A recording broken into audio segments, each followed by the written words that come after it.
കാലിലേക്ക് കത്തിയിടൂ. നമ്മുടെ നാട്ടിലെ ഭക്ഷണമായ ഉണ്ണിപ്പിണ്ടി തോരൻ നമുക്ക് വെക്കാം.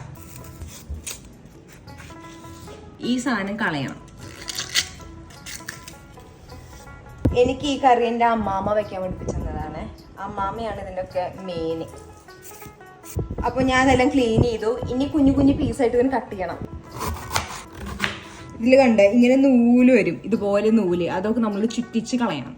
നല്ല നൈസായിട്ട് അരിയണേ. കട്ട് ചെയ്ത് ചോപ്പ് ചെയ്ത് കുഞ്ഞു പീസായിട്ട് വെള്ളത്തിലിട്ടുണ്ട്. ഇനി ഇതിന്റെ നൂല് എടുക്കണം.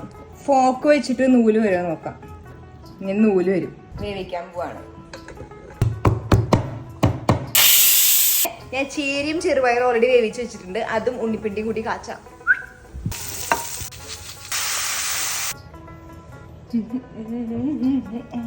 ഈ വേവിച്ച പിണ്ടി ഇതിലിട്ട് കഴിഞ്ഞാൽ പരിപാടി കഴിഞ്ഞു.